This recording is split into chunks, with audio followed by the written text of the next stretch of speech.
കേരള സർക്കാരിൻ്റെ നിലപാട് ഇന്നലെ വ്യക്തമായി ഞങ്ങൾ പറഞ്ഞിട്ടുണ്ട്. മുൻകാലങ്ങളിലും അത് വ്യക്തതയോടുകൂടി തന്നെ അവതരിപ്പിച്ചിട്ടുള്ളതാണ്.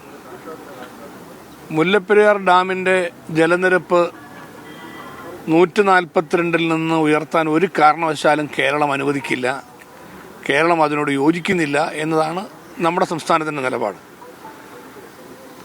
മുല്ലപ്പെരിയാറിൻ്റെ സുരക്ഷയുമായി ബന്ധപ്പെട്ട് വലിയ ആശങ്കകൾ ഉയർന്നു നിൽക്കുന്ന കാലഘട്ടത്തിലൂടെയാണ് നമ്മൾ കടന്നു പോകുന്നത്.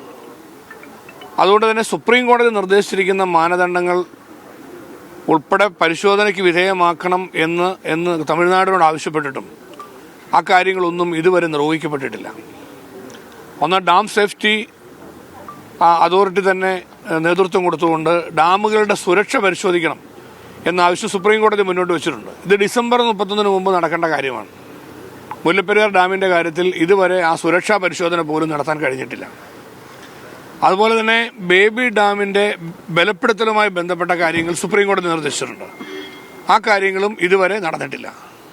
അപ്പോൾ ഇത്തരത്തിലുള്ള ഡാമിൻ്റെ സുരക്ഷയുമായി ബന്ധപ്പെട്ട കാര്യങ്ങൾ പോലും സുപ്രീം കോടതി പറഞ്ഞതുപോലും നടക്കാതെ നിൽക്കുന്ന ഈ കാലഘട്ടത്തിൽ ഇത്തരമൊരു ആവശ്യം തമിഴ്നാട് ഉന്നയിച്ചത്, അല്ലെങ്കിൽ ഇങ്ങനൊരു പ്രഖ്യാപനം തമിഴ്നാട് നടത്തിയത് തീർച്ചയായിട്ടും അത് ഏറ്റവും നിർഭാഗ്യകരമാണ്. അതിനുപരിയായി ഈ 142 അടിയിൽ നിജപ്പെടുത്തിയിരിക്കുന്ന മുല്ലപ്പെരിയാറിൻ്റെ ജലനിരപ്പ് അത് കേരളത്തിൻ്റെ കൂടി താല്പര്യങ്ങൾ സംരക്ഷിച്ചുകൊണ്ട് സുപ്രീം കോടതി അംഗീകരിച്ചിരിക്കുന്ന ഒരു നിലപാടാണ്. അതിന് മാറ്റം വരുത്താൻ ഇപ്പോൾ കേരളത്തിനോ തമിഴ്നാടിനോ അവകാശമില്ല.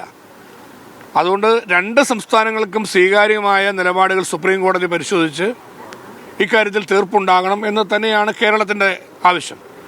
അതുകൊണ്ട് നമ്മുടെ സംസ്ഥാനത്തിൻ്റെ താല്പര്യം സുപ്രീം കോടതിയെ ബോധ്യപ്പെടുത്തിക്കൊണ്ടും കേന്ദ്ര സർക്കാരിനെ ബോധ്യപ്പെടുത്തിക്കൊണ്ടും ഇക്കാര്യങ്ങളിൽ കേരളത്തിൻ്റെ താല്പര്യ സംരക്ഷണത്തിന് വേണ്ടിയുള്ള ഉറച്ച നിലപാട് സംസ്ഥാന ഗവൺമെൻറ് സ്വീകരിക്കും. ഇന്നലെ തമിഴ്നാടിൻ്റെ ബഡ്ജറ്റ് പ്രഖ്യാപനം വന്ന ശേഷം ബഹുമാന്യനായ മുഖ്യമന്ത്രി ശ്രീ വി ഡി സതീശനുമായി ഞാൻ കൂടിക്കാഴ്ച നടത്തുകയുണ്ടായി. ഈ പ്രശ്നം സംബന്ധിച്ച് ഡിപ്പാർട്ട്മെൻറ്റ് ലെവലിലുള്ള അടിയന്തര യോഗം ചേർന്നു. സ്ഥിതിഗതികൾ വിലയിരുത്തിയതിൻ്റെ അടിസ്ഥാനത്തിൽ നമ്മുടെ സംസ്ഥാനത്തിൻ്റെ നിലപാട് വ്യക്തമാണ്. മുല്ലപ്പെരിയാറിൽ പുതിയ ഡാം നിർമ്മിക്കുക എന്ന് തന്നെയാണ് കേരളത്തിൻ്റെ ആവശ്യം. തമിഴ്നാടിന് ആവശ്യമായ വെള്ളം കൊടുക്കുന്നതിനും കേരള ജനതയ്ക്ക് സുരക്ഷ ഏർപ്പെടുത്താനും കഴിയുന്ന വിധത്തിൽ മുല്ലപ്പെരിയാർ പ്രശ്നം അഭിപ്രായ സമന്വയത്തോടെ പരിഹരിക്കണം. ഇതാണ് നമ്മുടെ സംസ്ഥാനത്തിൻ്റെ വ്യക്തമായ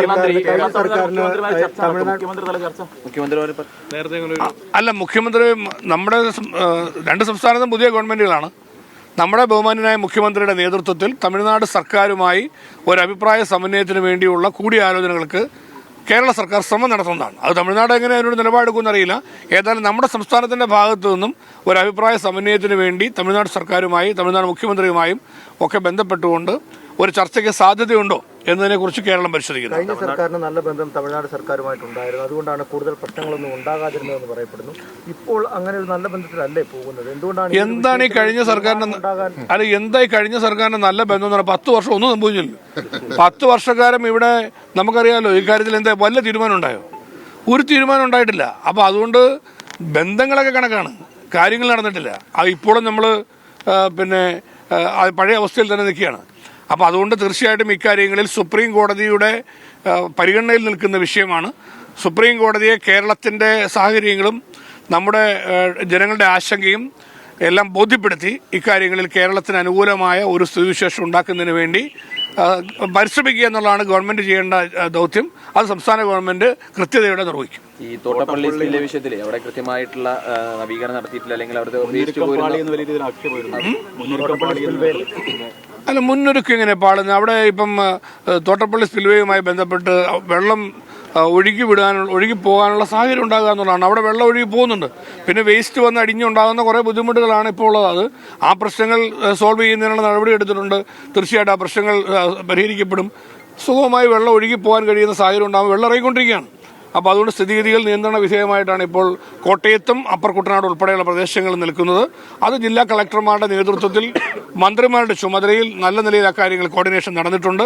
മുൻകാലങ്ങളിൽ ഉള്ളതിനേക്കാൾ മെച്ചപ്പെട്ട നിലയിലുള്ള സമയോചിതമായ ഇടപെടലുകൾ ഇപ്രാവശ്യം ഈ ദുരിതാശ്വാസ ക്യാമ്പുകളുമായി ബന്ധപ്പെട്ടും പ്രളയബാധിത പ്രദേശങ്ങളുമായി ബന്ധപ്പെട്ടും ഇപ്രാവശ്യം നടന്നിട്ടുണ്ട് എന്ന് തന്നെയാണ് കാണാൻ കഴിയുക. കാരണം അതുകൊണ്ട് തന്നെ എല്ലാ സ്ഥലങ്ങളിലും കൃത്യതയോടെ ഇടപെടലുകളും സർക്കാരിൻ്റെ സഹായം എത്തിക്കലും എല്ലാം നടന്നിട്ടുണ്ടെന്നാണ് ഞങ്ങളുടെ വിലയിരുത്തൽ.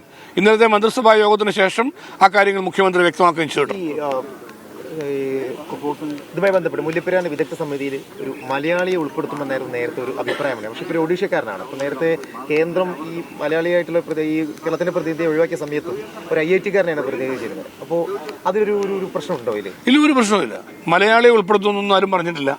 മലയാളിയെ ഉൾപ്പെടുത്തുമെന്ന വ്യവസ്ഥയില്ല.